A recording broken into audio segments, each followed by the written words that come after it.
रामकृष्ण हरी मंडळींनो, माऊली कीर्तन सोहळा महाराष्ट्रातील सर्वात लोकप्रिय असलेले एकमेव चॅनल सप्ताह कीर्तन, भागवत कथा, हरिजागर व लाईव्ह कार्यक्रमाकरिता अवश्य संपर्क करा. माऊली चोपडे व देवा पाटील.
चालविली भिंती जीव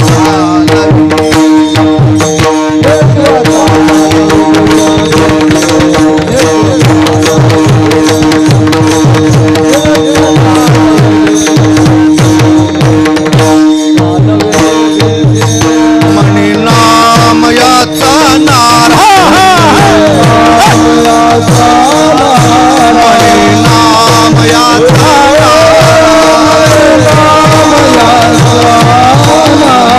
माझे ज्ञानेश्वरा नमन माझे ज्ञानेश्वरा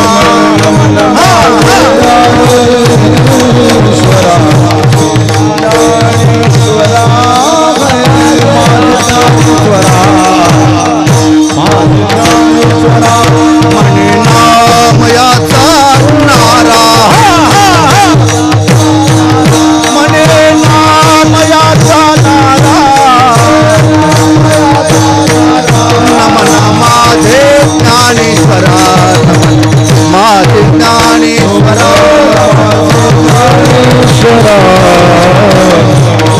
ज्ञानेश्वरा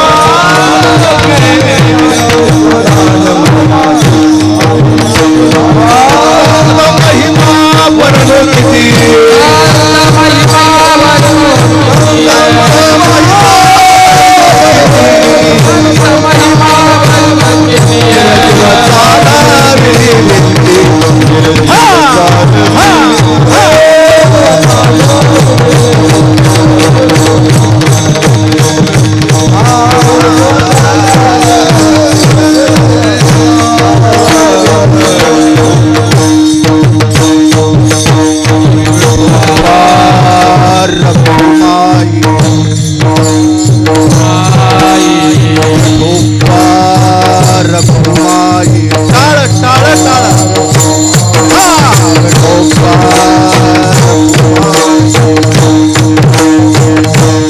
बसली मंडळी टाळी वाजा टाळी टाळी गोपार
गेली समूळ विलया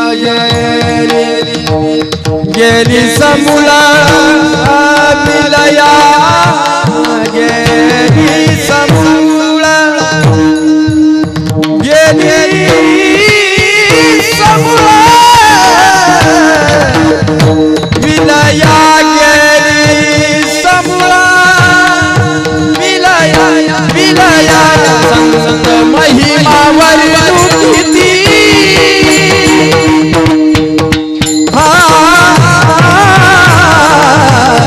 संत महिमावर किती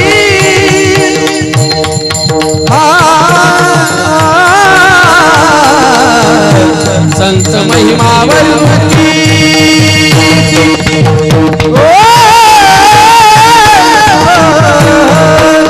संत महिमावर किती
जीव चालली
निर्जीव साल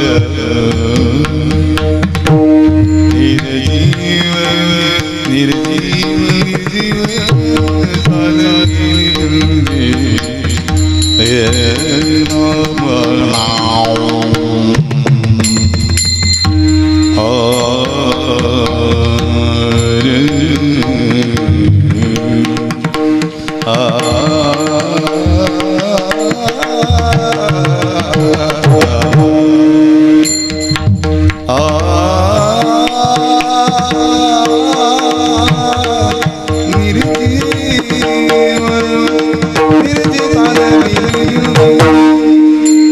निर्जीवा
माया गेली समूळ विलया, संत महिमा वर्णू किती, संत महिमा वर्णू किती, निर्जीव चालविली भिंती, जड मूड उद्धरिले, रेड्यामुखी वेद बोलविले, संत महिमा वर्णू किती, निर्जीव चालविली भिंती, म्हणे नामयाचा नारा, नमन माझे ज्ञानेश्वरा, संत महिमा वर्णू किती, निर्जीव चालविली भिंती, श्री संताची ये माता चरणावरी,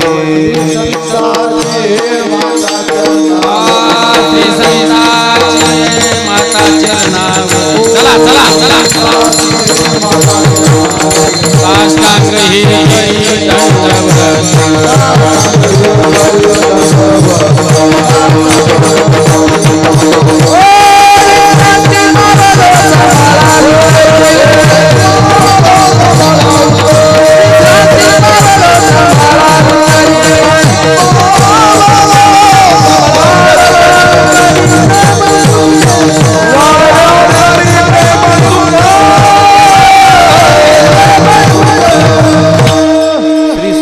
ही माथा चरणावरी, साष्टांग हे करी दंडवत, विश्रांती पावलो, सांभाळा उत्तरी, वाढले अंतरी प्रेमसुख, गुरुर ब्रह्मा गुरुर्विष्णू गुरुर्देवो महेश्वरः, गुरु साक्षात परब्रह्म तस्मै श्री गुरवे नमः।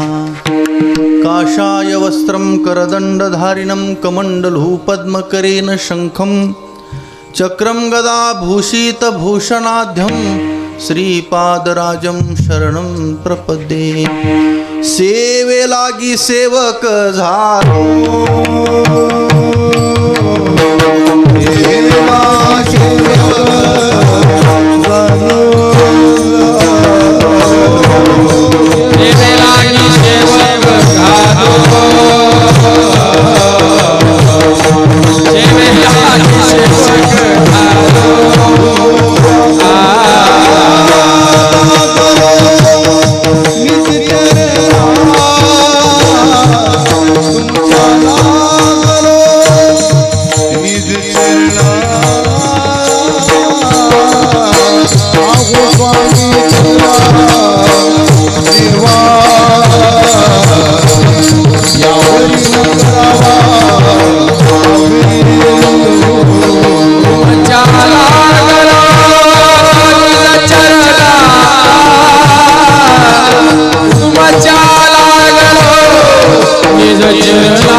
सेवक झालो तुमच्या लागलो निज चरणा, अहो स्वामी तुकया देवा यावरी नसावा अभेदू। ज्ञानदेव म्हणता माया गेली समूळ विलया, संत महिमा वर्णू किती, निर्जीव चालविली भिंती। प्रस्तुत प्राप्त प्रसंगी प्राप्तस्थळी कीर्तनाकरिता निवडलेला अभंग पंढरीधीश परमात्म्याचे लढीवार भक्त शिरोमणी नामदेवराय आणि नामदेवरायाचे चिरंजीव असणारे नारा महाराज यांचा सुंदर आणि ज्ञानोबारायांचं महत्व प्रतिपादन करणारा अभंग विठाला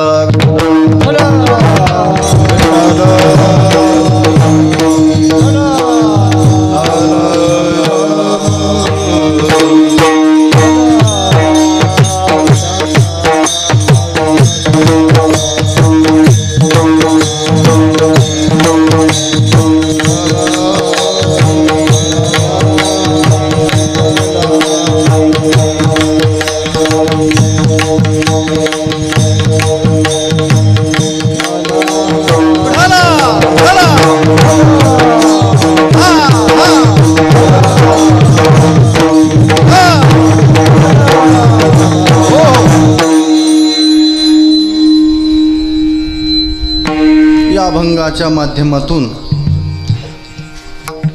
काही चिंतन आपल्या पुढे ठेवण्यापूर्वी परिहार देणं उचित आहे. तो असा की आपल्या या पवित्र असणाऱ्या या नगरामध्ये मोहरम यात्रा महोत्सवाच्या निमित्ताने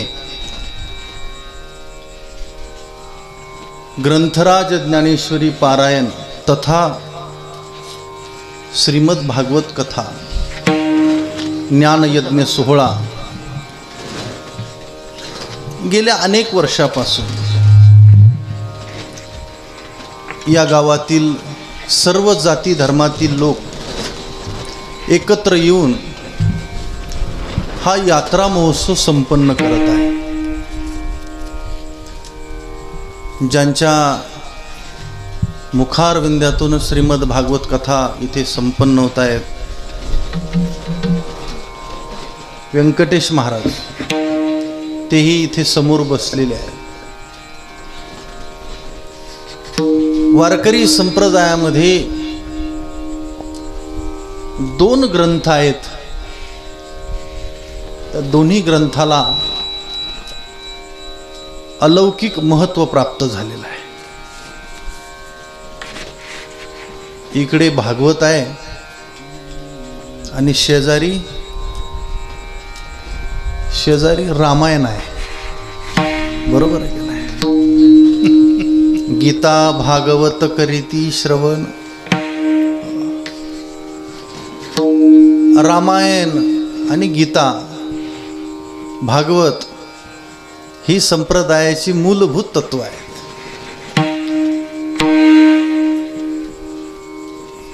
आणि पंचकृषीमधील या सप्ताहामध्ये जे सहकार्य करणारी मंडळी आहेत, वारकरी संप्रदाय, मी आज थोडं वेगळं कीर्तन करेल तुम्हाला समजण्यासाठी. माझा तुमचा फार परिचय नाही आणि परिचय नसल्यामुळे कोणी इथे न लगे रुसावे अनिका बहुता आणि आपुल्या संचिता वाचवणे, इथे काही कोणाचं वर्णन केलं काय केलं काही गरज फार वाटत नाही. वेगळं यासाठी म्हटलो मी की संप्रदायामध्ये अलीकडच्या काळामध्ये जी खिचडी व्हायला लागलेली आहे ती थोडी सांभाळली पाहिजे. आणि असं म्हणतात की जगात जर्मनी आणि भारतामध्ये परभणी. परभणीपासून सुरू झालं की महाराष्ट्राला सहज मिळतं. वैकुंठवाशी रंगनाथ गुरुजी परभणीकराचा हा जिल्हा आहे. विठाल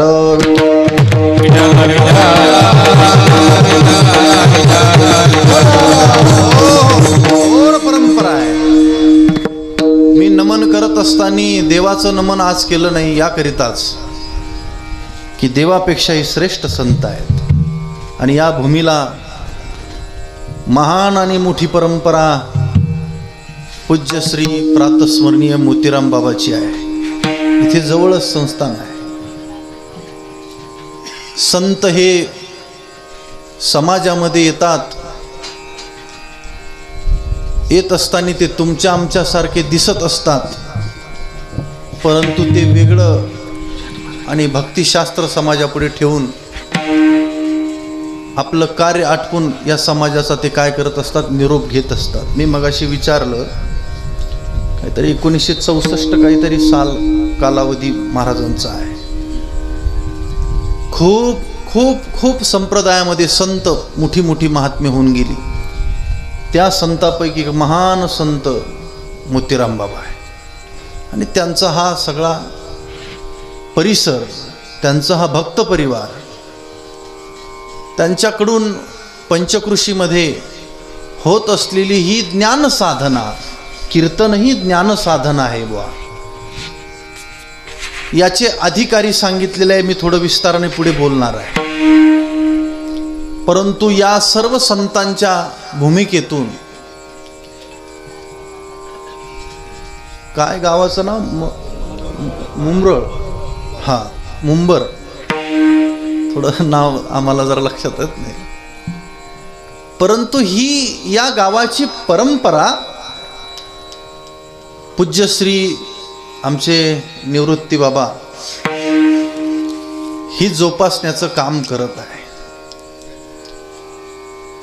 महात्मा हा सहज कळत नसतो, आणि तो जर सहज कळाला असता तर समाज काही इथं थांबला नसता. परमार्थाविषयी श्रद्धा, विश्वास, गुरुविषयी निष्ठा आणि संताविषयी असलेलं अपार प्रेम जे हृदयामध्ये धारण करतात त्याला महात्मा म्हणतात. आमचे निवृत्ती महाराज त्यातलेच एक आहेत. आमचा काही फार परिचय नाही, परंतु गुरुवर्य आमचे सोपान काका पारवे महाराज, बाबांचा नामचा स्नेह आहे. आणि पंढरपूरला वारीमध्ये विषय झाला की नेवाशाला यावर्षी सप्ताह आहे महाराज. म्हटलं हरकत नाही. नेवासा हे क्षेत्र, त्याचं काय वर्णन करावं. अभंग त्याकरिताच मी घेतलेला आहे. मला जिथून बोलावलं गेलंय, मी कोणी नाही, पण ज्या भूमीतून मी आलो ती भूमी मात्र महान आहे. म्हणून ज्ञानोबारायाचंही त्याच्यात काहीसं वर्णन व्हावं, आणि त्याच्याकरिता अभंग आपल्या पुढे ठेवलेला आहे. संगती मला पुन्हा अशी लावायची आहे की पूर्वी परभणी आणि हिंगोली एकच होतं, बरोबर ना. आणि याच हिंगोली जिल्ह्यामध्ये नरसी हे नामदेवरायाचं स्थान आहे. म्हटलं मग नामदेवरायाचं हे थोडंसं बोलता आलं पाहिजे. जिथे ज्ञानोबारायाबद्दल अपार श्रद्धा आहे, त्या ज्ञानेश्वरीचं इथे पारायण करतायत आपण मंडळी. मी अभंग विचारून घेतले. मला कालपर्यंतचा कुठलाही अभंग माऊलीच्या बाबतीत दिसलेला नाही. म्हणजे असं मला म्हणायचं नाही की त्यांना माऊलीविषयी श्रद्धा नाही, असू शकते. म्हणून हा एक अभंग तुमच्या पुढे ठेवण्याचा प्रयत्न केला आहे. मी हे सांगत होतो की सोपान काकांनी निरोप दिला की ज्ञानोबारायाच्या नेवाशाला सप्ताह होणार आहे महाराज. आता नेवाशाला अनेक सप्ते नित्य नियमाने चालू आहे.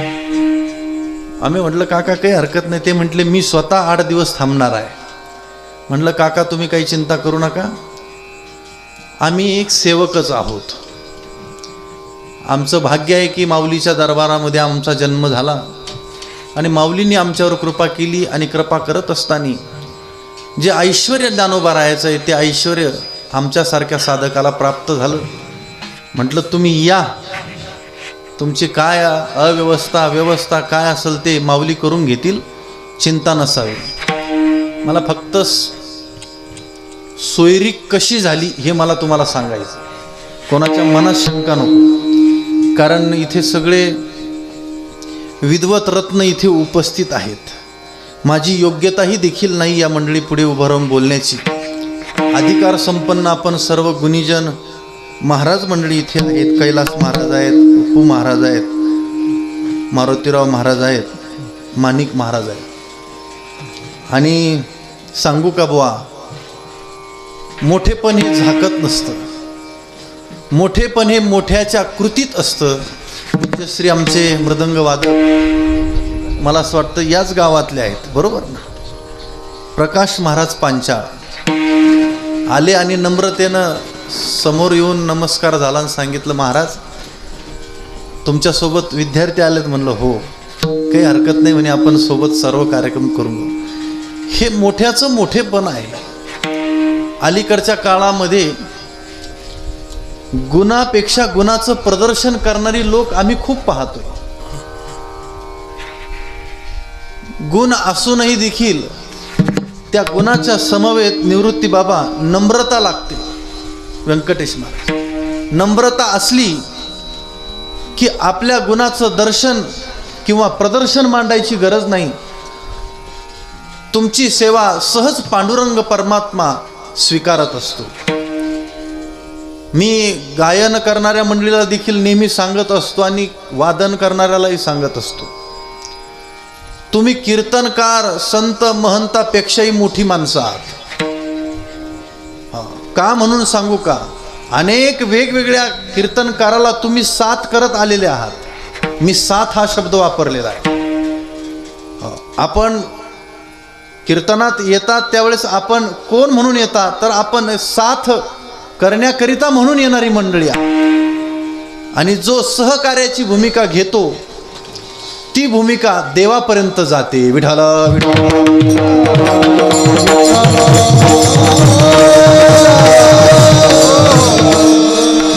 अनेक अनेक दिग्गज या महाराष्ट्राने पाहिलेत. कितीतरी गायन क्षेत्रामध्ये काम करणारी मंडळी आहे, कितीतरी मृदंग सेवा ज्यांनी जीवनभर केली आहे. असे अनेक सेवक आहेत. सगळ्याच सेवकाची नावं निघत नाही, हे लक्षात ठेवा. सगळ्याच सेवकाची नावं निघत नाही. पण जी माणसं नम्रतेनं ही सेवा करतात ना, सेवे सेवक भाव जाणे मारुती स्वामी सीतापती संतोषला स्वामी सीतापती संतोषला शिव सेवक भाव ज्ञानी सीतापती संतोषला ज्ञानी सीतापती संतोषला ज्ञानी सीतापती संतोषला.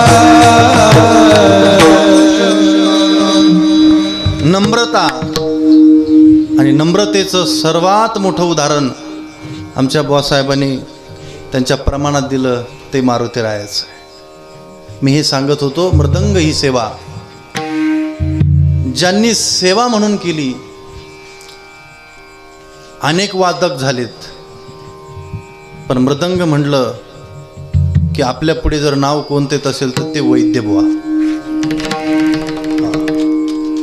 मृदंगाची सेवा म्हणजे वैद्य बुवा. एक नाही, लाखो विद्यार्थी घडवले. आणि घडवत असताना विद्यार्थ्याला फी नाही आणि शिक्षकाला पगार नाही. विठाला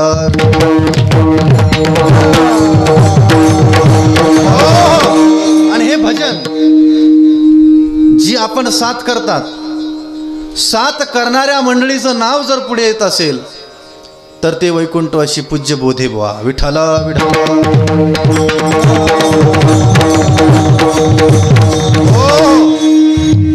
बोधे बाबांचं जीवन चरित्र तुम्ही आळंदीकर जी मंडळी इथे आहेत किंबहुना ज्यांनी आळंदी पाहिली आहे आणि आळंदीमध्ये ज्यांनी त्या काळात कीर्तन ऐकली त्यावेळेसची सेवा करणारे बोधेबा आहेत. कीर्तनामध्ये कोणाचंही कीर्तन असो, छोट्या मुलाचं कीर्तन असेल तरी बुवानी टाळ घेऊन उभं राहायचं. का? इथे लहान मोठा नाही, सकळासी येथे आहे अधिकार.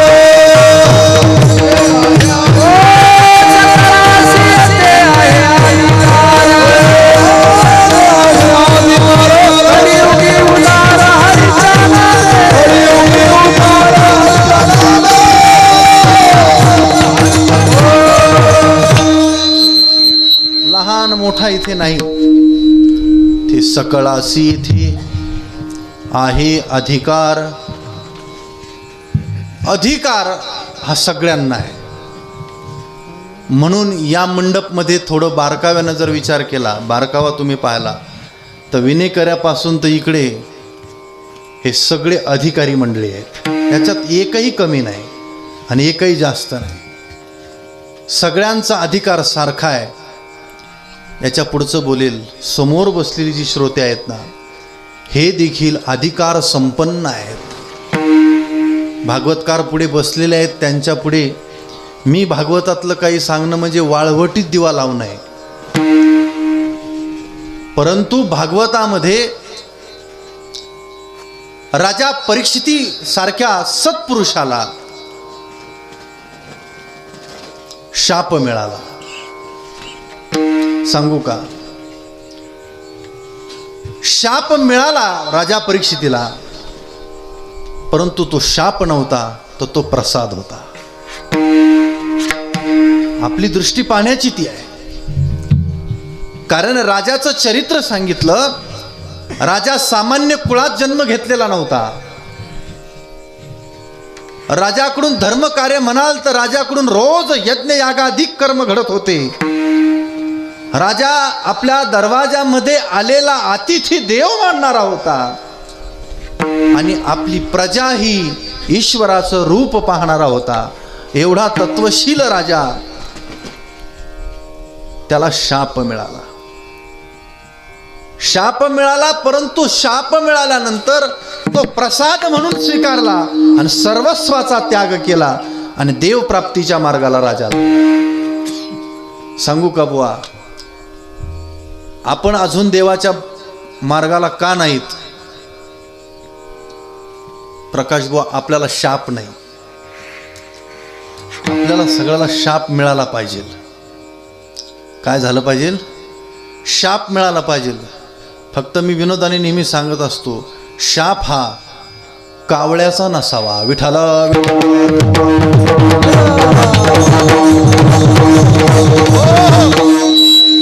शाप, कावळ्याचे कितीतरी शाप आहेत. हो, कावळे. आता व्यंकटेश महाराजाला नसन तो संबंध आलेला, पण गावात जर बुवा असला ना गावातला, त्याच्या मागं खूप शाप असते. गावातलं म्हटलं की खूपच अवघड. आता प्रकाश महाराजाला तुमचंच गाव आहे त्यामुळे काय सांगायचं. शापमुक्त होतो साधक. तो परिपक्व अवस्थेला ज्यावेळेस जातो का त्यावेळेस तो शापमुक्त होतो. आता तुम्ही परिपक्व झाले दोघंही, निवृत्ती बुवा तुम्ही तिघही आता चतुर्थ आश्रमाला लागले, त्यामुळे तुम्हाला काय आता कोणा शाप जरा दिला तरी त्या शापाने काही ढोरं मारणार नाही. मी काय सांगत होतो, राजा परीक्षिती महाराजांना शाप मिळाला, पण शापातून तो प्रसाद निर्माण करण्याचं सामर्थ्य राजा परीक्षितीकडे होतं. राजा परीक्षिती महाराजांनी सर्वस्वाचा त्याग केला. गंगेच्या काठावरती जातात आणि तिथे परमपुण्याईने पूर्वपुण्याईने राजा परीक्षिती महाराजांना श्री शुकदेवासारख्या महान सत्पुरुषाची भेट होते आणि श्री शुकदेवांच्या मुखारविंद्यातून मृत्यू आणि मृत्यूचं चिंतन राजा परीक्षिती महाराजाला 7 दिवसाच्या 7 सत्रामध्ये दिलं गेलं. शेवट राजा परीक्षितीचं चरित्र विचारलंय की राजा, असं काय पुण्य केलं होतं तू की तुला शाप मिळाला, पण तो शापही देखील तू प्रसाद केला. तर राजा परीक्षितीच्या जीवनातलं पहिली भक्ती सांगितलेली श्रवण, जी तुमच्यापासून तिकडे भागवतात गेलो बरं. सातादी समाधी झाली गया, सातादी समाधी झाली गया, सातादी समाधी झाली, सातादी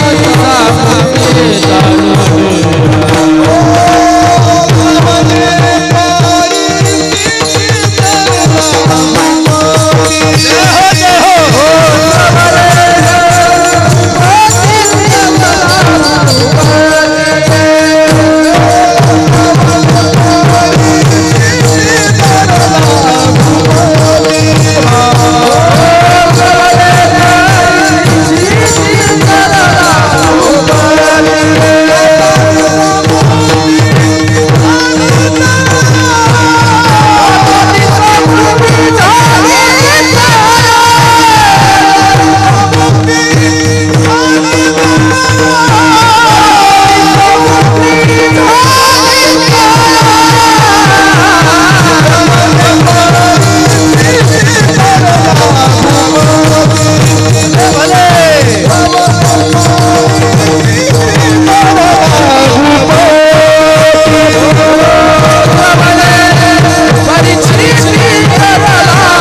श्रोते मंडळी इथे बसलेले आहात, हे जे 10 मिनिटं मी घेतलेत खास तुमच्याकरिता घेतलेत, तुमचा अधिकार काय मला हे सांगायचं आहे.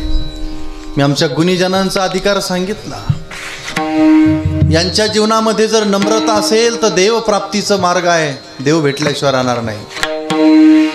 तुम्ही श्रवणाला आलात, तुमचं श्रवणही देखील फलद्रूप झालं पाहिजे.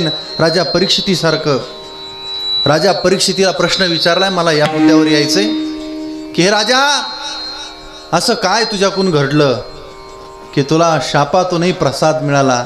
राजा परीक्षिती महाराजांचं विस्तृत चिंतन परमपूजनीय वंदनीय श्री डोंगरे महाराज, भागवत सार नावाचा ग्रंथ आहे, त्या ग्रंथामध्ये या प्रश्नाचं उत्तर देतात की राजा परीक्षिती महाराजांच्या जीवनामध्ये पंचशुद्धी सांगितलेली. पंचशुद्धी,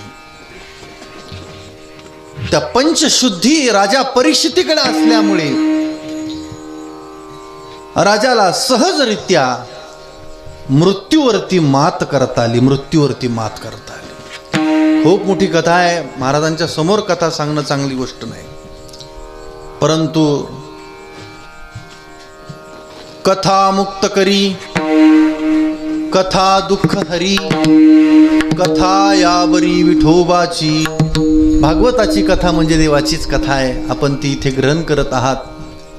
पवित्र वातावरण आहे, संतांचं चरण सानिध्य आहे, मोतीराम बाबासारख्या संतांचं सानिध्य आहे, आणि ग्रामदैवत हनुमंतराय यांची कृपा तुमच्या पाठीमागे आहे. ही सगळी शिदोरी घेऊन आपल्याला पुढे या भागवत धर्माचं काम करायचं आहे. अनेक प्रकाराने अनेक संप्रदाय आपल्या जवळ आहेत, पण वारकरी संप्रदायासारखा संप्रदाय या जगाच्या पाठीवर कोणताच नाही. एक मोठी परंपरा आहे. ही परंपरा आपण जोपासत आहात. ही सामान्य सेवा नाही महाराज. माझ्या वडिलाची, माझ्या वडिलाची, विराची गाणे,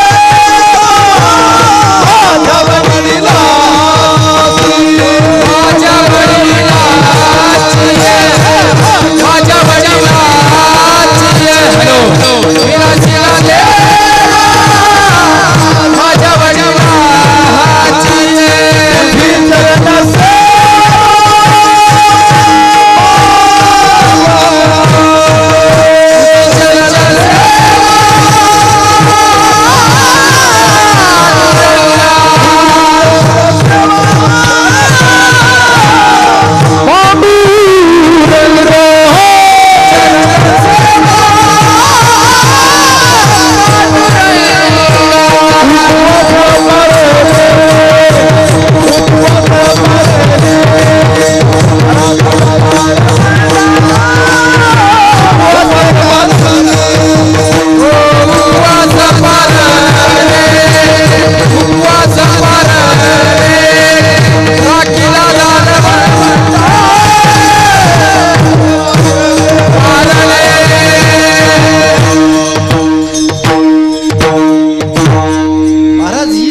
तुम्ही लोक करत आहात.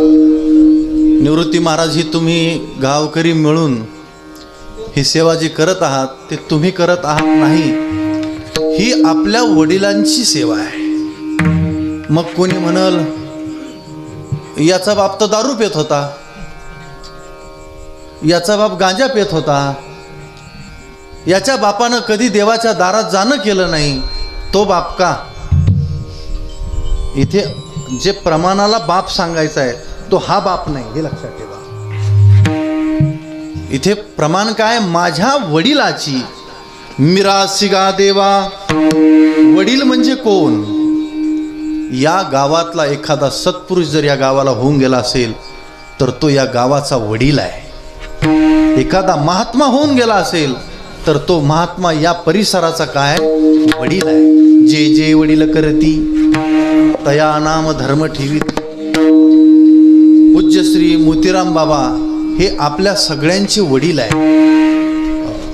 त्या वडिलाची ही मिरास आहे, त्याची ही परंपरा आहे, आणि ती परंपरा बाप आपल्या भाग्यानं आपल्या हातून तो परमात्मा करून घेतोय.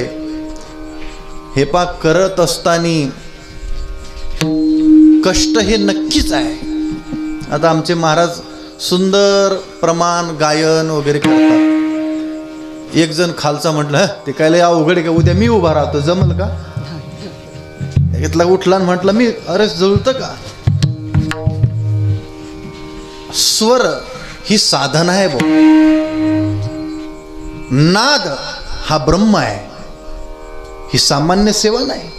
आता हे बसले का वाजायला, आम्ही बी अशी बोट करतो कधी कधी.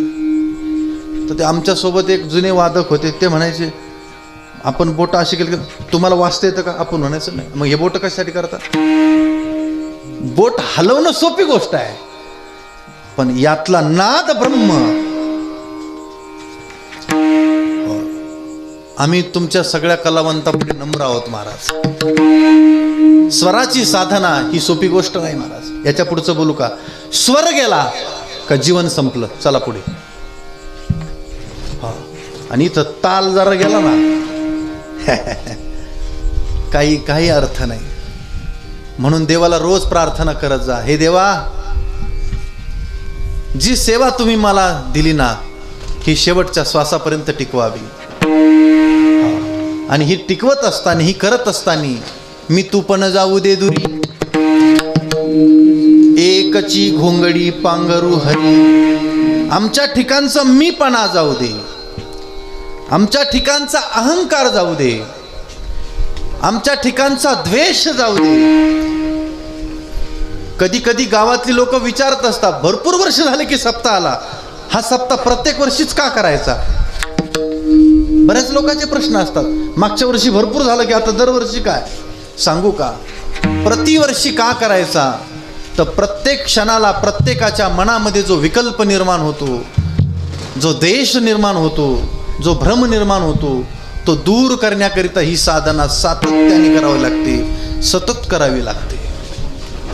म्हणून आमच्याकडे पूज्य श्री महाराजांसारख्या, मोतीराम बाबा सारख्यांनी परंपरा दाखवून दिली आहे, मार्ग दाखवून दिला आहे. त्या मार्गाने तुम्ही आपण सगळी माणसं आज ही सेवा करत करत चाललेलो आहोत.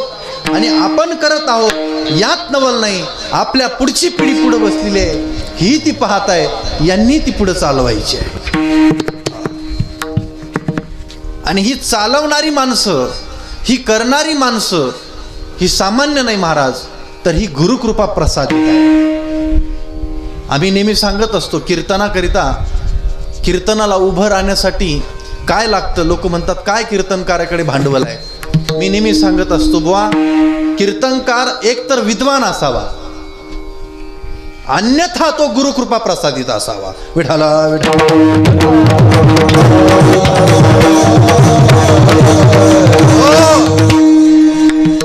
विद्वत्ता ही सहज कुणालाही प्राप्त होत नाही. आमच्या सोबत आमचे महेश महाराज आलेत, मृदंग वादक आहेत सुंदर. ते गाडीच म्हणत होते सहज की महाराज, विद्वत्ता प्राप्त करण्याकरिता मोठ्याच्या घरात जन्म घ्यावा लागतो. ते घराणा देखील तेवढं पवित्र लागतं. म्हणलं खरी गोष्ट आहे. आपल्याकडे देगलूरकर घराणा आहे, आजरेकराचा घराणा आहे, वास्करांचा घराणा आहे. ही भाग्यवान माणसं आहेत की त्या घराण्यामध्ये अनेक पिढ्यापासून विठ्ठल उपासना ती करणारी माणसं आहेत. म्हणून त्याच्या घरामध्ये जे लेकरू जन्माला येतं ना, ते जन्मता क्षणी त्याच्या गळ्यामध्ये तुळशीची माळ असते. आमचे काळेची ढवळे होते, तरी म्हणतात बुवा एवढ्या वर्षी सप्त्यात राहू द्या, पुढच्या वर्षी विचार करू. आणि कसं तुमच्याकडं ज्ञान विद्वान प्राप्ती होईल. नाही महाराज, विद्वत्ता प्राप्त होण्याकरिता ती साधना नक्की लागते. पण मी बाप आपल्या सगळ्यांना सांगतो, व्यंकटेश महाराज, विद्वत्ता असावी ही निश्चित गोष्ट आहे. पण जर विद्वत्ता नसेल तर गुरुदेवांची कृपा व्हावी. गुरुची जर कृपा झाली ना, तर त्याला मात्र कुठल्याच बाबतीत कोणत्याच गोष्टीची कमतरता पडत नाही. तो गुरुकृपा प्रसादित असावा. मी जो अभंग आज तुमच्या पुढे ठेवलेला आहे, माऊली महावैष्णव संत श्रेष्ठ ज्ञानोबारायांचं वर्णन करणार आहे. ज्ञानोबारायांचं चरित्र जर पाहायचं ठरलं तर ज्ञानोबारायांचं चरित्र फार मोठं नाही. ज्ञानोबारायांचं चरित्र म्हणजे चरित्र कोमल आहे. ज्ञानोबारायांचा कालखंड जोर पाहिला आपण तर 22व्या वर्षी या जगाचा निरोप आहे. आपलं तर सुरू होतंय तिथून पुढं 22च्या पासून पुढं. पण ज्ञानोबारायांनी या जगाला ते जे तत्वज्ञान दिलं ते तत्वज्ञान देत असताना ज्ञानोबारायांच्या क्षणोक्षणाला गुरुचं वर्णन आहे आणि आपल्या गुरुची महती ज्ञानोबारायांनी गायलेली आहे. भाग्य ज्ञानोबारायांचं आहे की ज्ञानोबाराला गुरु शोधण्याकरिता दूर जाण्याची गरज पडली नाही. ज्ञानोबारायांचे ज्येष्ठ बंधू संत श्रेष्ठ निवृत्तीनाथ महाराज हे ज्ञानोबारायांचे गुरु झाले. निवृत्तीनाथांचं महत्व ज्ञानोबारायाने वाढवलं. आज अनेक शिष्य आहेत, उगच एखाद्या पखवाद्याकडे बोल घ्यायला विद्यार्थी येतात आणि 2-4 मुखडे आले का गुरुचा नंबर डिलीट करून टाकतात. कसं काय त्यांना ज्ञान प्राप्त होईल? ज्ञानोबाराय म्हटले नाही, माझ्या जीवनातलं जे जे मी काही समाजापुढे ठेवलेलं आहे ना हे स्वतः माझं काहीच नाही. हे सर्वस्व जर कुणाचं असेल तर ते माझ्या श्रीगुरूंचं आहे. हे सर्व करत असताना शतक सांगितलं ज्ञानेश्वरीमध्ये. शके 1212 तै टीका केली ज्ञानेश्वरे. सच्चिदानंद बाबा आदरे लेखक झाला. नेवासा सारख्या पवित्र क्षेत्रामध्ये जिथे निवृत्ती महाराज आणि व्यंकटेश महाराज यांनी आता सप्ताह संपन्न केला, सांगू का? मी त्याही दिवशी कीर्तनात सांगितलं होतं, त्रिभुवन एक पवित्र अनादि पंचक्रोशी क्षेत्र जेथ जगाचे जीवनसूत्र श्री महालय असे. असं महान क्षेत्र. पूर्वीचं निवासा त्या गावाचं नाव होतं, अपभ्रंश होऊन नेवासा झालं. पुढे राजाराय मोहनरायांचा कालखंड तो आहे.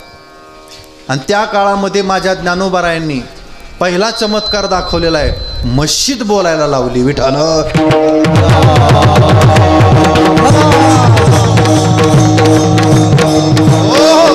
ही भावंड पैठणहून ज्यावेळेस निवासाला आली ना त्यावेळेस आल्यानंतर त्यांची पहिली विश्रांती मशिदीमध्ये होती बरं. आणि मशिदीच्या मध्ये हे सर्व संत मंडळी थांबले. कोणीतरी आलं, सांगितलं इथं तुमचा अधिकार नाही, इथं तुम्ही थांबू नका. ते म्हटले का? म्हणे ही मस्जिद आहे. म्हणे असू द्या. मग म्हणे ही मुस्लिमाची आहे. ती म्हणे तुम्ही सांगणारे कोण? तिला विचारू द्या. ज्ञानोबाराने विचारलं, का ग बाई तू कुणाची आहे? ही दंतकथा नाही बरं. परमपूजनीय वंदनीय प्रातस्मरणीय निवृत्ती महाराज वक्ते आबा यांनी चितकला मुक्ताबाई नावाचा ग्रंथ लिहिला आहे आणि त्याच्यामध्ये या सगळ्या नेवाशाचं वर्णन आलेलं आहे. नसेल तर भेटेल, पाहून घ्या, वाचून घ्या. आबांनी तिथे सांगितलं की ज्ञानोबाराने त्या मस्जिदीला विचारलंय की तू कुणाची आहे? त्या मस्जिदीनं नम्रपूर्वक सांगितलं की मैं हिंदू की हो. आणि त्याच मस्जिदीमध्ये त्याच स्थानावर ज्ञानोबारांनी त्याच भूमीला स्पर्श केला आणि तिथे एका खांबाला टेकून ज्ञानोबाराय बसलेत. जे जीवनाचं कार्य आहे, जीवनाचं काम आहे, ते करण्याचं काम हाती घेतलं आणि ज्ञानेश्वरी एका मृत प्रेताने लिहिली. ही एक महत्वाची गोष्ट आहे. ज्ञानोबारांनी सांगितली आणि सच्चिदानंद बाबासारख्या एका ब्राह्मणानं ती काय केली, लिहिलेली आहे. परंतु सच्चिदानंद बाबाचं चरित्र हे अद्भुत आहे. प्रेत यात्रा निघाली होती आणि त्या प्रेत यात्रेमध्ये त्या काळखंडामध्ये सती जाण्याची पद्धत होती. सच्चिदानंद बाबांची पत्नी सती जायला निघाली, पण चालत असताना परम भाग्य आहे, पुण्य आहे काहीतरी, तेही निवृत्तीनाथ ज्ञानेश्वर सोपान मुक्ताबाई ज्ञानदीपती कळा. समोर ही 4 भावंड दिसली, नमस्कार केला आणि आशीर्वाद दिला ज्ञानोबारायांना. सौभाग्यवती भव. आईसाहेबांनी विचारलं, महाराज आशीर्वाद दिला हा ह्या जन्माचा का पुढच्या जन्माचा? ते म्हटले याच जन्माचा. मग म्हणे अहो पाठीमागे माझ्या पतीची अंतयात्रा तयार झाली, आता हा आशीर्वाद कसा कामाला येणार? ज्ञानोबाराय म्हटले संतांची वाणी कधी असत्य होणार नाही. कुठे आहे? पाठीमागे गेले. तर ज्ञानोबारायाने त्या ठिकाणी मेले माणूस जिथं उठविले, सच्चिदानंद बाबाला झोपेतून उठावं तसं उठवलं आणि तिथून पुढे सच्चिदानंद बाबाने माऊलीचे पाय धरले आणि सर्व जीवन माऊलीच्या चरणी समर्पित केलं. हे करत असताना तिथे ज्ञानेश्वरी सारख्या ग्रंथाची रचना झाली. रचनेचं ते स्थान आहे. मला थोडंसं महत्वाचं सांगायचं याकरिता मी आलो की त्या स्थानाचा जीर्णोद्धार वैकुंठवासी बन्शी महाराज तांबे यांनी त्या मंदिराचा जीर्णोद्धार केला. नाही तर आज बुवा आपल्याला ते मंदिर पाहायला मिळालं नसतं, तिथं नमाज पडली असते. आपण कुठल्याही धर्माच्या विरोधातली माणसं नाही. ज्याला त्याला ज्याचा त्याचा धर्म प्रिय आहे. आम्ही नेहमी सांगत असतो या देशाच्या पाठीवर अनेक हिंदू राजे होऊन गेले, अनेक हिंदू राजे होऊन गेले, पण कुठल्याही हिंदू राजाने मस्जिद पाडल्याचा कुठेही पुरावा नाही. चांगलं पहा, तुम्ही अभ्यासक म्हणले आहात. या देशामध्ये अनेक हिंदू राजे होऊन गेले, पण कुठल्याही राजाने मस्जिद पाडल्याचा इतिहास नाही. पण या देशावरती कुछ आप समझिए कुछ हम समझते हैं. समझने वाले का इशारा बहुत काफी होता है, पण हरकत नाही. तोही काळ संपला. पाठीमागे 22 जानेवारी सारखा दिवाळीचा सण या भारतातील हिंदू बांधवांनी साजरा केला. दिवाळी आता पुढे आपली, पण या वर्षाची 2024ची दिवाळी 22 जानेवारीलाच झाली आणि प्रभूचं भव्य आणि दिव्य मंदिर अयोध्येमध्ये संपन्न झालं. ही खरी आपल्या सगळ्या हिंदूंची एक खूप मोठी श्रद्धा होती, आस्था होती आणि तिथे भव्य रामललाचं मंदिर तयार झालं. हे पहा, मठ मंदिरं ही आपल्या धर्माची भूषण आहे. त्याचं संगोपन करणं हे आमचं तुमचं काम आहे.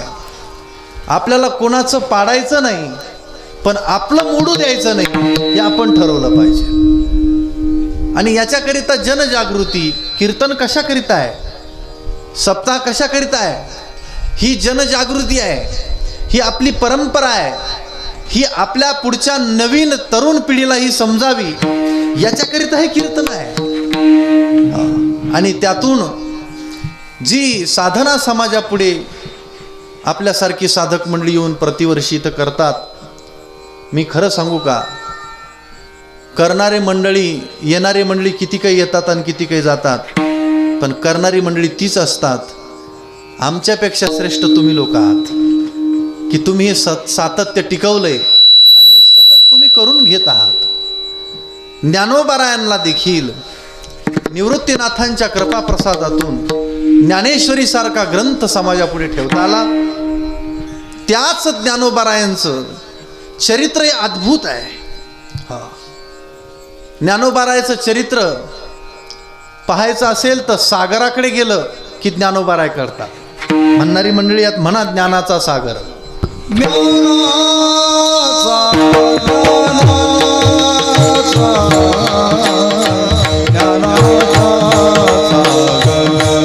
हो जय हो. ज्ञानाचा सागरा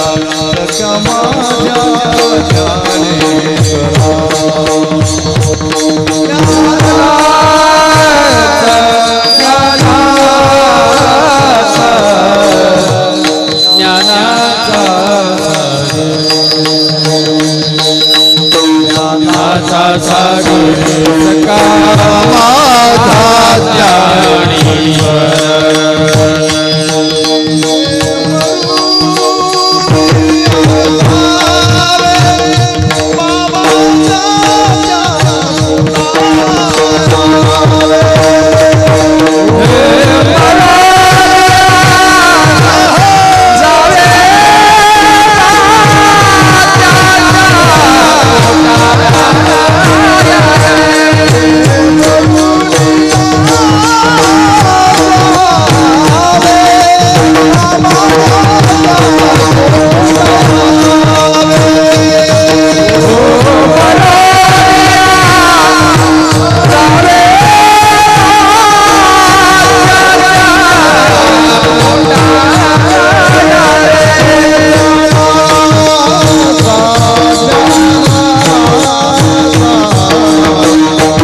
पाहायचं असेल तर महाराज म्हणतात, ज्ञानाचा सागर सखा माझा ज्ञानेश्वर.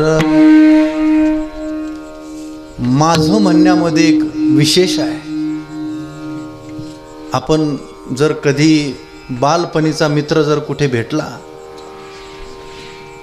आणि खूप वर्षाने भेटावा, मग तिथे किती समाज आहे, कोण आहे, काही माहीत नाही. सहज सरळ म्हणतो, माझा सखा बालपणीचा मित्र मला भेटला. त्या सख्यामध्ये, त्या बालपणामध्ये जे प्रेम दडलेलं आहे ना महाराज, त्या प्रेमातला एक भाग इथे वर्णन केलंय. ज्ञानाचा सागर सखा माझा ज्ञानेश्वर. ज्ञानोबा सागर आहेत. आळंदीला जी जी मंडळी राहिली ती भाग्यवान आहेत. आळंदीमध्ये ज्यांनी ज्यांनी साधना केली आहे, ज्ञानोबारायाचं चरण सानिध्य ज्यांना मिळालं ती भाग्यवान लोक. की ज्ञानोबारायाने या जगाला अमृतानुभवासारखा ग्रंथ दिला, ज्ञानेश्वरी दिली, हरिपाठ दिला, चांगदेव 65 दिली. आता काय हे सगळं सांगितलं ना व्यंकटेश महाराज, आता अलीकडच्या पोराला हे कळत नाही. पण वाक्य पुन्हा जाता जाता सांगतो. आपल्या मानवी जीवनाचं सूत्र ज्या ग्रंथामध्ये दडलं ना त्याला ज्ञानेश्वरी म्हणतात. तुमच्या माझ्या जीवनाचं सूत्र आहे ज्ञानेश्वरी. म्हणजे जे प्रश्न तुमच्या पुढे आहेत त्या प्रत्येक प्रश्नाचं उत्तर त्या कालखंडामध्ये ज्ञानोबारायाने गीतेवर टीका केली आणि त्यातून विशेष आहे. पुन्हा माझा मराठाची बोल कौतुके, अमृताहुणी पैजा जिंके, ऐसे अक्षरे रसिके मिळवीन. ते आता काय झालं, एवढ्यात त्या मराठ्याच्या मागे लय लोक लागलेत, काही कळे ना. पण ज्ञानोबारायानं छातीला हात लावून सांगितलं, माझा मराठाची बोल कौतुके. भाषेला प्रभुत्व दिलं. मराठी भाषेमध्ये ज्ञानोबारायाने ज्ञानेश्वरी सांगितली. सांगत असताना आरंभ केलाय, ओम नमो ज्याध्या वेद प्रतिपाद्या, जय जय ससुरवेद्या आत्मरूपा देवा तुची गणेशू, सकल अर्थमती प्रकाशू, म्हणे निवृत्तीदासू अवधारी. आरंभाला श्री गुरु आहेत. आणि चला फार तुम्हाला लांबत ठेवत नाही, शेवटाला देखील श्री गुरु आहेत. सर्व आरंभ केला तेव्हा गुरु सांगितले आणि शेवट सगळं झालं तेव्हा देखील म्हटले, किंबहुना तुमचे केले धर्म कीर्तन सिद्धी नेले, येथ जे माझे उरले पायी कपण. असे ज्ञानोबाराय हो की स्वतःचं महत्व नाही, आपल्या गुरुचं महत्व वाढवलं. आम्ही आज आमचंच महत्व वाढायचा प्रयत्न करतो. आता इथे यूट्यूब चॅनल आहे माऊली यूट्यूब, बरोबर ना. आता हे मीडिया वगैरे दिसली का आम्हाला वाटतं आमचंच नाव आलं पाहिजे पुढं, आमच्याशी ते बोलले पाहिजे. सांगू का, जो साधक असतो ना त्या साधकाची भूमिका ज्ञानेश्वरीमध्ये सांगितली. चातुर्य लपवी महत्व हरवी, दिसेपणा मिरवी जगा माझी. जो चतुर असतो ना तो त्याचं चातुर्य काय करत असतो, लपवत असतो. आमच्याकडे काहीच नसतं पण आमचं दर्शन असतं. आमच्याकडे सुरुवातीला मी थोडं भजन म्हणायचो. आमचे गुरु महाराजाची अशी शिकवण होती की चाल जर म्हणायला गेलं तर आपण कधीच पुढं म्हणायचं नाही. ते म्हणायचे जो कोणी सहकारी येतो ना त्याला पुढे म्हणायला सांगायचं आणि आपण त्याच्या मागे म्हणायचं. असू द्या आपल्याकडे किती आहे हे आपल्याजवळ ठेवायचं, पण आपल्यामध्ये त्याला सामावून घेणं ही एक देखील साधना आहे. आता दादा तुमच्यासाठी नाही बरं, हे दोघांसाठी. तुम्ही दोघं खूप मोठी उच्च सर्व गायकी क्षेत्रातलं काम करणारी माणसं. आमच्या तिकडं असे काही गायक येतात की ते पुढं आले का ते पुढंच म्हणतात, ते मागच्याचं इचकून टाकतात. अरे पण गाढवा हे कळायला पाहिजे, तो जर तुझ्या सोबत म्हटला तर त्याला आनंद आहे, नाही तर तू म्हण एकीकडे तो चालला एकीकडे. काय तुझ्या म्हणण्याला आणि त्याच्या म्हणण्याला अर्थ आहे? अल्पविद्या गर्व शिरोमणी, अल्पविद्या गर्व शिरोमणी, मजमूनी त्याने कोण आगे, मजमूनी त्याने कोण सर्व शिरोमणी अल्पविद्या गरी शिरोमणी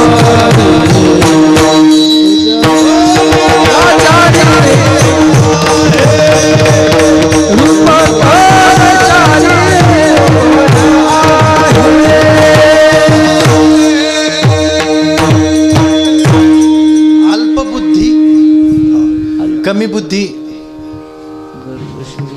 आणि गर्व शिरोमणी. आता मागे खूप अंतरावर आमच्या आईसाहेब बसल्या. भांडं डोक्यावर पूर्वी महिला घ्यायच्या, आता नळ आले, घरात नळ आल्यामुळे भांडे राहिले नाही. इकडचं नाही मला माहीत, आमच्या तिकडचं सांगतो. पूर्वी भांडे घेऊन जायच्या, पण भांडं जर पूर्ण भरलेलं असलं तर ते भांडं व्यवस्थित असायचं, पण ते जर अर्धं असलं तर ते कसं असं हिसळत चालायचं. काय शब्द आहे तुमच्याकडे? आता कसं आहे, खूप अंतर पडलं आहे पांचाळ महाराज आपलं, भागाभागात फरक असते.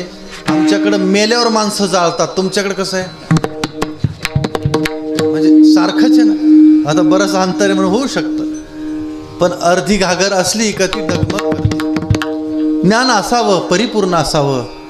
पण महाराज म्हटले, चतुर मनुष्य तो असतो, ज्ञानी मनुष्य तो असतो की तो स्वतःचं ज्ञान काय करत असतो, झाकवत असतो. शेतकरी माणसा, तुम्ही शेतीत बी पेरल्यानंतर ते उघडं ठेवतात का काका? ते झाकवलं जातं. जितकं व्यवस्थित झाकाल आणि त्याच्यावर जितका व्यवस्थित पाणी पडल तितके त्याचे बीजांकुर किती होतात, सुंदर होतात. तसंच हे परमार्थही तसाच आहे. आपण करत असताना बऱ्याच लोकांना छंद असतो अन्नदान करण्याचा, पण अन्नदान करणारी माणसं कमी असतात आणि सांगणारी जास्त असतात. आता हे निवृत्ती महाराजाला यांना कल्पना, सप्ताह म्हटलं की ते कठीण होतं. पण सांगू का, आपण केलेलं कधी सांगायची गरज नसते. आपण केलेलं काम हे त्याला दिसावं याच्याकरिता ते करायचं. समाजाला दिसलं काय आणि नाही दिसलं काय. समाजापुढे ज्ञानोबारासारख्यांनी हात टेकले तर तुमचं आमचं कुठं काय. त्या कालखंडामध्ये ज्ञानोबारासारख्या सत्पुरुषाला खापराचं भांडं या समाजाने दिलं नाही, कथा आपण ऐकलेली आहे. समाजाने गावात जागा दिली नाही, दोष काहीच नाही. आज ज्यांनी जागा दिली नाही ते माऊलीचे समाधी जागा सोडायला तयार नाहीत. तुम्ही चांगलं पहा, ज्यांनी जागा दिली नाही त्या समाधी सोडायला तयार नाही. ही सगळी देवाची अद्भुत लीला आहे. परंतु या जगाची असलेली ही लीला, या लीलेला भागवतामध्ये माया म्हटलेलं आहे. आणि ही माया जी आहे ही या जगाला कारण आहे. या मायेनं हे जग गुरफटलेलं आहे. मायेनं रामायण घडलं. आपण रामकथा करणारे आहात. मायेनंच कौरवासारख्या शूरवीरांना अधपतनाला जावं लागलं. मायाच ना. त्याच मायेनं त्याच कौरवांचा नाश ज्यांच्यामुळे घडला त्या यदुवंशाची देखील अधपतनाला जाण्याची वेळ कुणामुळे आली? ती मायेमुळेच आली. तुम्ही अभ्यासकात म्हणून बोलतो मी. यदुवंशाचा शेवटी नाश कुणामुळे झाला? गांधारीनं शाप दिला होता, आपल्याला सगळ्याला माहिती आहे. काही एकही ठेवला नाही ना. जा, तुझ्या या कुळाची गती माझ्या कुळासारखी होईल. ही काय आहे? ही माया आहे. या जगाला कारण तुम्ही आपण इथे बसलो, आज एवढा समाज इथे एकत्र आला, निवृत्ती बाबा ही एक मायाच आहे. या मायेचा भ्रम आणि मायेचं निरसन व्हावं असं वाटत असेल तर खूप सुलभ आणि सोपा सल्ला, ज्ञानदेव मनता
एकदा टाळी वाजा,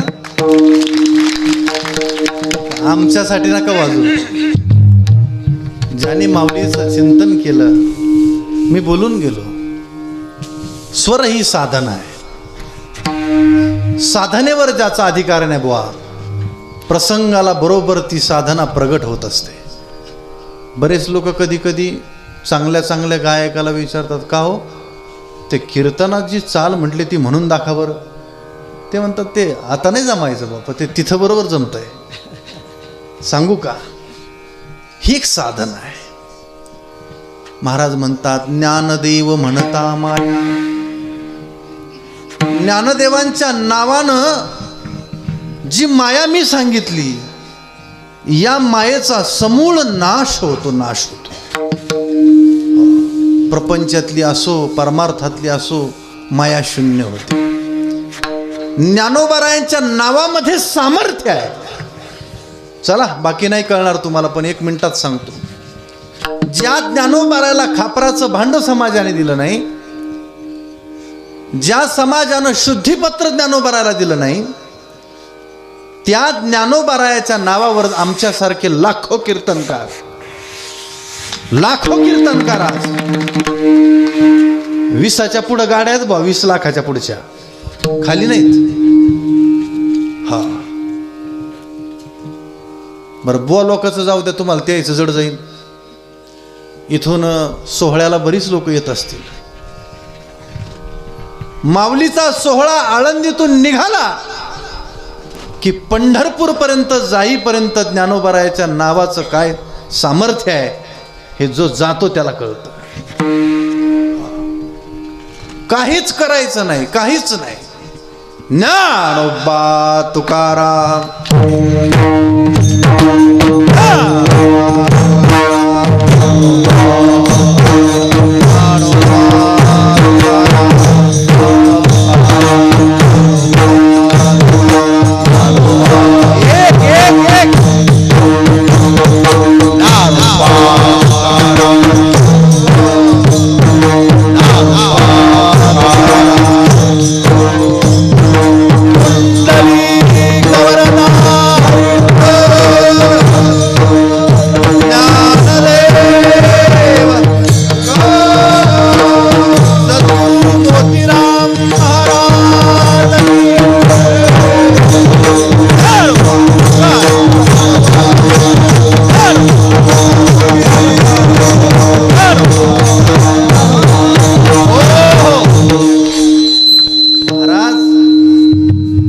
आनंद आहे. मला ज्ञानोबारायाची माया सांगायची बरं बुवा. किती वर्ष झाले ज्ञानोबारायाला? 750 वर्षापेक्षा अधिक काळ झाला. पण आजही ज्ञानोबारायाच्या नावामध्ये सामर्थ्य आहे. आळंदीमध्ये येड जाऊ द्या बरं का. आणि त्याला हे आळंदीला जे पाठी ते तुम्हाला वाटतं काय ते गावात मिळ नसतं, ते मध्ये जाऊ द्या आळंदीला. आधी आम्हाला नेहमी ऐकायला भेटतं, बाबा एवढं जाऊ द्या तुमच्या संग. म्हणलं का? ते म्हणे गावात मेळच खात नाही म्हणे याचा. म्हणजे ज्याचा कोणाचा गावात मेळ बसत नाही ते माऊलीकडे. पण सांगू का, माऊलीचं अंतकरण आहे. माऊली ज्ञानोबाराय म्हणजे आई आहे. ज्ञानोबारायाच्या दरबारामध्ये जो गेला ना बुवा, माऊलीचा प्रसाद ज्यांनी ग्रहण केला मधुकरीचा, त्याचं जीवनाचं सोनं झालं, सोनं. एवढं सामर्थ्य ज्ञानोबारायामध्ये आहे. नारा महाराज म्हणतात, ज्ञानदेव म्हणता माया गेली समूळ विलया. जे वर्णन करतात ते नामदेवरायाचे सुपुत्र आहेत आणि ते वर्णन करण्याचा अधिकार समकालीन संताला असतो. कोणी कोणाचं वर्णन करू शकत नाही.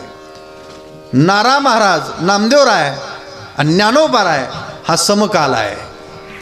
आणि समकालीन संताने एका समकालीन संताचं केलेलं हे वर्णन आहे. कोणी कुणाचं वर्णन करून जमत नाही. इथे एक जण उठला आणि तो म्हटला मी मोदीचं वर्णन करतो, खाली बस.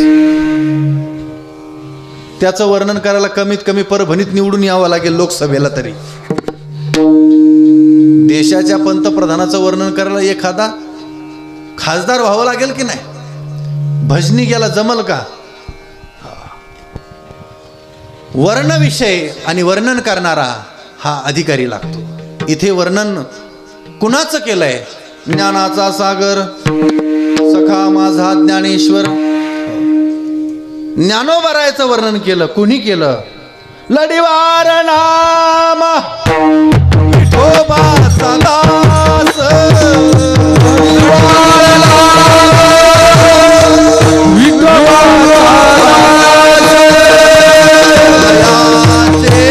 चरणी दंडवत,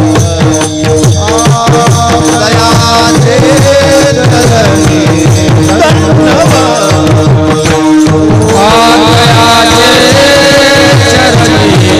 दंडवत, दयाचे चरणी दंडवत.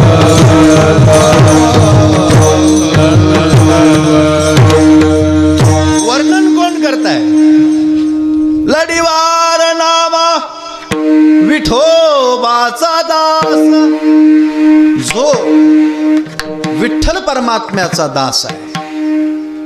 दास असणं वेगळं बरं का निवृत्ती बुवा, दास असणं वेगळं आणि लढीवार दास असणं वेगळं. बरेच लोक असतात आम्ही महाराजांच्या सेवेत आहे, सेवेत असणं वेगळं, पण सेवेत लढीवाळपणा असणं हे वेगळेपण आहे. पांडुरंगाचे अनेक संत दास झाले, पण लाडका संत जर कोण असेल, लढीवारपणा जर कोणाकडे असेल तो नामदेवरायाकडे आहे. हो. आणि त्या नामदेवरायाचे असणारे सुपुत्र, पवित्र ते कुळ, पावन तो देश, जेथे हरीचे दास जन्म घेती. असे नारा महाराज म्हणतात की ज्ञानदेव म्हणता माया गेली समूळ विलया. माया विलयात जाते फक्त ज्ञानोबरायाच्या नावानं. आणि ज्यांनी ज्ञानेश्वरी वाचली, आता इथे ज्ञानेश्वरीचं पारायण आहे महाराज, शब्द जैसे कल्लोळ अमृताचे. ज्ञानेश्वरी म्हणजे शब्द नसून ते अमृत आहे. इथे आपण ती साधना करत आहात. जिथे ज्ञानोबरायाच्या शब्दाचा सुगंध आहे ती भूमी पवित्र सांगितलेली आहे. इथे सत्पुरुषाचं वास्तव्य आहे. ज्ञानोबरायासारख्या, ज्ञानेश्वरी सारख्या ग्रंथाचं नित्य पारायण आहे. आपण करणारी मंडळी अधिकारी आहात आणि अशा संतांचा महिमा. हो, आपल्यासारखी मंडळी, आपण सामान्य लोक आहोत. आता हे तुम्ही मंडळी तर अनेक वर्षापासून पिढ्यानं पिढ्या परमार्थ करणारी आहात. संत किती लोकाला कळाले हो? संत किती लोकाला कळाले? अहो, संताच्या जवळून लोक गेले तर थांबले नाहीत. संत कळतात नाही असं नाही, पण संत गेल्यानंतर कळतात, हा दुर्गुण आहे. असताना संतांचं जीवन कळावं. संत काय आहेत? नारद भक्तिसूत्रामध्ये महर्षी नारदाने संतांचं चरित्र सांगितलेलं आहे. सतरती सतरती स लोकांस तारयती नाम संत. जे स्वतःही तरतात आणि समाजाला तारवतात त्याला संत म्हणतात. तारवणं हे त्यांचं काम आहे. आणि अशा संतांचं महत्व किंबहुना संतांची भूमिका ही बाब आपल्याला कळण्याकरिता त्या संतांच्या जवळ जावं लागेल. अखंड जया तुझी, अखंड जया तुझी, अखंड जया तुझी, अखंड जया तुझी.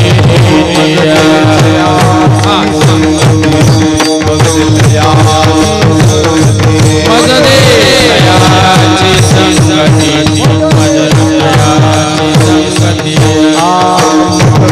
कमलापती टाळ टाळ कमलापती मग मी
कुणाला वाटत असेल तर महाराज म्हणतात, अखंड जया तुझी प्रीती, मज दे तयाची संगती, मग मी कमलापती, तुझ बाना मी कंटाळा. त्यांचं सानिध्य हे तुम्हाला आम्हाला प्राप्त झालं पाहिजे. इथे आलेली जेवढी समोर श्रोते मंडळी आहेत त्यांना पूज्य श्री मोतीराम बाबाचं सानिध्य तुम्हाला लाभलेलं आहे. कोण कोणत्या रूपाने, कोण कोणत्या रूपाने.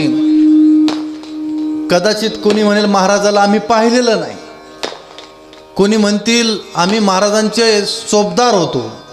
तर हे चोपदार आहेत ना, बाबाचेच आहेत. काय शक्ती आहे पहा. नेवाशाला होते, आल्या आल्या भेटले, म्हणे महाराज महाराज. म्हटलं किती वय, सांगता आलं नाही. किती? ब्रह्मगिरीवर गेले. हे तुम्ही, हे सगळं जे काही आहे, शेवटी ज्यांनी ज्यांनी महाराजांची जशी जशी सेवा केली आहे, ज्यांनी ज्यांनी जसं त्यांच्या जवळ जाण्याचा विचार केला, तशी तशी कृपा. मी खरं सांगू का, ज्ञानोबराय मी पाहिले नाही, तुकोबराय मी पाहिले नाही, परंतु आपण मोतीराम बाबासारखे सत्पुरुष पाहिलेत. माझं असं मत आहे, कदाचित हे तुम्ही आता मीडियावर आहे तरी पण मी बोलतो का हे खरेच हेच ज्ञानोबराय आणि हेच तुकोबराय. यापेक्षा वेगळं काय. ते संत येतात, समाजामध्ये राहतात, कार्य करतात आणि समाजापासून दूर जातात. मोतीराम बाबांचं चरित्र मला फार माहीत नाही, परंतु वारकरी संप्रदायामध्ये ज्यांचं मोठं नाव आहे, फड परंपरेमध्ये संप्रदायामध्ये ज्यावेळेस नावं येतात त्याच्यामध्ये सद्गुरू झेंडूजी बाबांचं नाव आहे, मोतीराम महाराजांचं नाव आहे.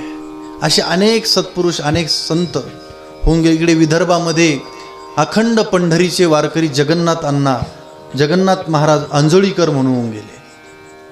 सरळ सेवा, सामान्य सेवा, भजन करत करत करत ही संत महात्मे आपल्यासारख्यांना हा भक्तीचा प्रसाद देऊन गेले. नारा महाराज म्हणतात, अशा संतांचा महिमा आपण काय वर्णन करावा. संत महिमा वर्णोक्ती. काय महिमा आहे संतांचा. संतांचा महिमा समजण्याकरिता संत व्हावं लागेल, हे लक्षात ठेवा. इथे नारा महाराजांनी आपल्याला समजावं याच्याकरिता ज्ञानोबरायांचा महिमा सांगितला. कधी कधी पाठ नसला की अभंग लोक ऐकून म्हणतात, त्याच्यात अपभ्रंश होतो. शब्द काय बघा. संत महिमा वर्णू किती, निर्जीव चालविली भिंती. भिंती नाहीत, एक भिंत ज्ञानोबराने चालवली. ती भिंत चालवण्यामागचा जो महिमा आहे तो सामान्याचा नाही, हे लक्षात ठेवा.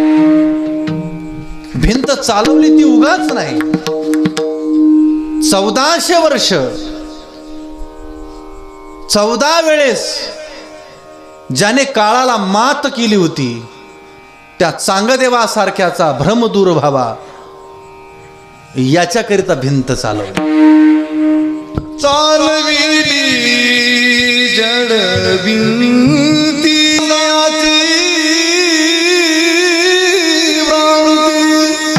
मोक्ष मार्गिका सांगाती. ज्ञानोबा माझा साधकाचा माय बाळू दर्शने हरिता सर्वाभूती सुखरूप ज्ञानोबा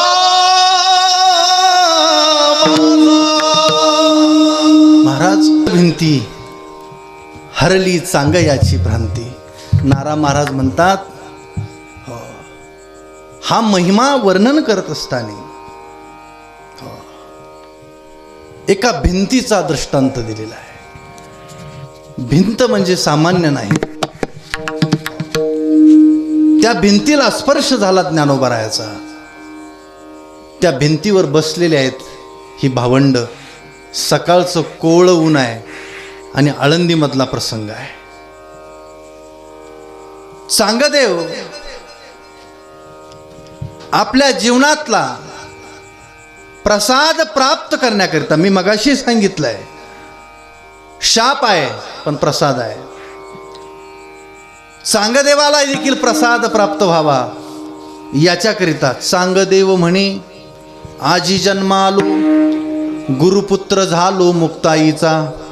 मुक्ताईला गुरु मानण्याकरिता चांगदेव आपल्या अहंकारावरती बसून आले होते आणि तो सर्व अहंकार नारा महाराज म्हणतात, संत महिमा वर्णू किती निर्जीव चालविली भिंती. त्या भिंतीला आज्ञा दिली, बाई चल म्हणे.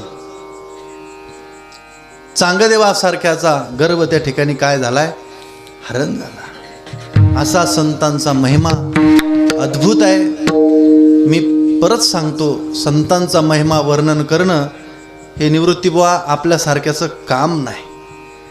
त्याकरिता संत विचाराचा पायीक व्हावं लागेल, संत विचारामध्ये जीवन समर्पित करावं लागेल. संत विचार आणि संतांशी जीवन समर्पित करणं हे बोलण्या इतकं सोपं नाही. बरेच लोक म्हणतात आम्ही संतांच्या विचारात आहोत. सांगत असताना विचार सांगू शकतात, पण कृतीत विचारलं तर शून्य असतात. संतांची जी लक्षणं सांगितलेली आहे त्यामध्ये खूप मोठं लक्षण सांगितलंय. जे का रंजले गांजले त्यासी म्हणे जो आपले, तोची साधू ओळखावा देवतेची. आम्ही पंक्तीला बसलो तर ढुसपूस करतो एकमेकाला. जेवायला जर बसलं शेजारी एखादा वारकरी तर त्याच्याशी आमची हुज्जत होते, ही आमची दया आहे. आणि आम्ही म्हणतो आम्ही इतक्या वर्षापासून आम्ही तितकं काही नाही.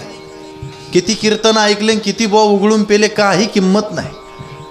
तुमच्या कीर्तनाच्या ऐकण्याने किती तुमच्यामध्ये परिवर्तन झालेलं आहे आणि तुमच्या जीवनात किती बदल झालेला आहे याचं नाव कीर्तन आहे.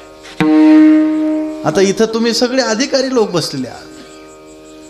कीर्तन हे मनोरंजनाचं साधन नाही, हे टाइमपास म्हणून नाही, तर मानवी जीवनाचं सूत्र याच्यामध्ये दडलेलं आहे. रामराज्य लोक म्हणतात का येत नाही, रामराज्य येईल, पण रामराज्य येण्याकरिता जे सत्संग श्रवण करणारे साधक आहेत ना, त्यांना रामचरणासारखं जीवन जगावं लागेल. आणि म्हणून संत महिमा वर्णू किती निर्जीव चालविली भिंती ढोबा.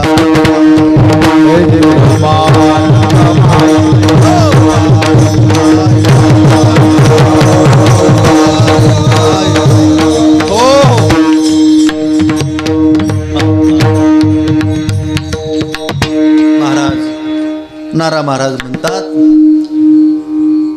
जडमुड उद्धरिले रेड्यामुखी वेद बोलविले.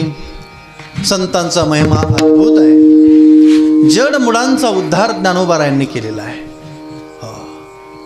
जड म्हणाल तर नेवाशाला तुम्ही आलात. नेवाशामध्ये ज्ञानोबारायांनी एका खांबाचा उद्धार केला. जगामध्ये खांबावर मंदिर आहेत बुवा, जगामध्ये खांबावर मंदिर आहे. नेवाशामध्ये असं एकमेव जगातलं मंदिर आहे का तिथे खांबासाठी मंदिर आहे.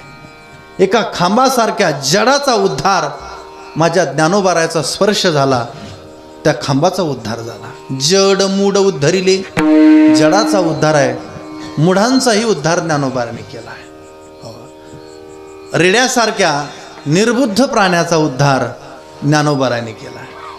अशा जसं इथं जडाचं मंदिर आहे तसं पुढे गेलात आपण आळ्याला तर तिथं रेड्याचं मंदिर आहे. हा काय संत महिमा आहे. आणि असा संतांचा महिमा अद्भुत असल्यामुळे नारा महाराज म्हणतात आपल्याला काही करायची गरज नाही. म्हणे नाम याचा नारा,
आपल्याला काही करण्याची गरज नाही. भाग्यवान आहे ती मंडळी ज्यांनी नेवाशाला येऊन ज्ञानेश्वरीचं पारायण केलं. जीवन धन्य आहे तुमचं. व्यंकटेश महाराज तिथं भागवत केलं तुम्ही. सांगू का, अन्य क्षेत्रात केलेलं कर्म हे स्वतंत्र आहे. तीर्थक्षेत्रात केलेलं कर्म त्याला परमात्म्याची प्राप्ती सांगितलेली आहे. म्हणून नारा महाराज म्हणतात की म्हणे नामयाचा नारा, नमन माझे ज्ञानेश्वरा. आपण काय करावं? ज्ञानोबारायला आपण नमन करावं. ओम नमो ज्ञानेश्वरा, करुणा करा दयाळ, तुमचा अनुग्रह लाधलो, पावन झालो चराचरी. ज्ञानोबाराला नमन करा, संतांना नमन करा. ज्ञानोबारा आपल्यापासून दूर आहेत, नेवासा आपल्यापासून दूर आहे. पूज्य श्री महाराजांचं स्थान इथे जवळ आहे. महाराजांना नमन केलं, माऊलीला नमन आहे. नीट लक्षात घ्या, ही संतांची थोरवी आहे आणि ती तुम्ही आपण करतात. भाग्यवान समजतो. मलाही या भूमीमध्ये येण्याचा संधी आपण मंडळींनी दिली. अनेक इथे संप्रदायातील अधर्यू मंडळी उभं आहेत. हे शेवटी निसर्ग आहे, त्याला कोणीच काय करू शकत नाही. महाराज म्हटले खूप काल वारं हे सगळं इथे आलं. आता हे कालचक्र आहे. लोक बदलले तर ऋतू का बदलणार नाही? पण ही एक आपली परीक्षाच आहे. आज काही तसं काही नाही. त्याचं कारण आहे तुमची सेवा अंतकरणापासून ज्ञानोबारायला मान्य आहे. म्हणून आम्हाला इथपर्यंत येता आलं. मी पुन्हा एकदा नम्रपूर्वक सांगतो, आम्ही काही विद्वान कोणी काही नाहीत. आम्ही एक सेवक मंडळी आहोत. सेवा करत करत करत सद्गुरूची कृपा, त्या कृपेनं तुमच्यासारख्यांची सेवा करण्याची संधी मिळते. सेवेनं जीवन बनलं जातं. हनुमंतरायाचा तुम्ही सुरुवातीलाच प्रमाण दिलेलं आहे. या जगाच्या पाठीवर देवाची मंदिरं कमी आहेत, पण सेवकाचं मंदिर नाही असं गाव नाही. सेवा जीवनामध्ये ही श्रेष्ठ आहे आणि ती हनुमंतरायाकडून घडली. आपल्याकडूनही ती सेवा घडत राहावी. अधिकार संपन्न सर्व आपण मंडळी आहात. प्रकाश महाराज आहेत, दोन्ही गायक आहेत, ही ज्येष्ठ मंडळी आहेत. अनेक विद्वानांची कीर्तनं, अनेक ज्ञानीपुरुषांची कीर्तनं आपल्याकडून घडलीत.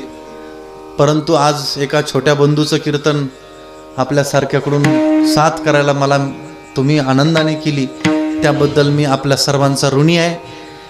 नामनिर्देश करायला काहीच हरकत नाही सगळ्यांचं, फक्त परिचय नसल्यामुळे थोडंसं मी माफी मागतो. दोन्ही कथाकार पुढचे बसलेले, आमचे शिंदे महाराज, आमचे दुसरे दादा कीर्तनाला तिथे माऊलीच्या मंदिरातही होते. हे सगळं प्रेमाचं आणि नातं तुमचं आमचं आहे. शेवटच्या क्षणापर्यंत ते राहावं एवढीच अपेक्षा ठेवतो. कीर्तनाच्या माध्यमातून बोलत असताना संकल्पित वेळेतच कीर्तन आटपलेलं आहे. 15 मिनटं लेट आलो होतो इथे. बरोबर 10:15 आपण शेवट करतोय. कसं आहे की ज्याची खावी पोळी त्याची वाजावी टाळी, जय गावी केला वास तय नसावे उदास. आपण कीर्तनामध्ये वक्त्याने आपली प्रसन्नता ही शेवटपर्यंत ठेवायची असते आणि ती प्रसन्नता जर वक्त्याकडे असेल तो श्रोता प्रसन्न झाल्याशिवाय राहत नाही. म्हणून जाता जाता महिमा संतांचा आगाध आहे. कथा आपल्याला सगळ्याला माहीत आहे. एक वेळेस नारद महर्षी संतांचा महिमा देवाला विचारतात. भगवंताने सांगितलं, जा भूलोकावर एक सरडा जन्माला आले त्याला विचारून ये. त्या सरड्याजवळून महर्षी नारद जातात, विचारतात संतांचा महिमा काय आहे. हे नारदाचं वाक्य सरडा ऐकतो, त्या क्षणी सरडा गतप्राण होतो. तो नारदजी पुन्हा परत येतात, प्रभू गेलो पण मी म्हटलो संत महिमा, त्याने प्राण सोडला. म्हणे एक काम कर, जा म्हणे एक पोपट आहे म्हणे आत्ताच जन्माला आलेला, त्या पोपटाला जाऊन विचार. पोपटाजवळ जातात. म्हणे का हो संत महिमा काय? ते क्षणात ते पोपटही मरण पावते. पुन्हा नारदजी देवाकडे येतात. देवाला सांगतात, देवा तू माझी काही चेष्टा लावली का? अरे म्हणे चेष्टा नाही, तुला संतांचा महिमा मला सांगायचा. म्हणे आता सांगतो, एक काम कर शेवटचं. या नगरीचा राजा आहे म्हणे, त्या राजाला 12 वर्षातून एक सुपुत्र झालाय आणि आत्ताच झालाय, फक्त त्याला जाऊन विचारून ये. ते म्हणे आता काय मार खायचं ठेवायचं काय? अरे म्हणे मी सांगतो म्हणे जा. देवाच्या शब्दावर नारदाने विश्वास ठेवला आणि त्या छोट्या बाळाकडे नारदजी जातात आणि विचारतात संत महिमा काय? ते लहान बाळक बोलू लागतं, महर्षी संतांचा महिमा काय सांगू? तुम्ही मला पहिल्या जन्मात भेटले तेव्हा मी सरडा होतो. तुमचा मला विचाराचा संग झाला, त्यानंतर मला पोपटाचा जन्म मिळाला. त्याही जन्मात तुम्ही आलात, तुम्ही मला संतांचा महिमा विचारला. त्या महिमा विचारत असतानाच्या संगतीने मला या राजाच्या घरामध्ये जन्म मिळाला. यापेक्षा संत महिमा काय? संत महिमा निरजीव चालविली भिंती ज्ञानेश्वर.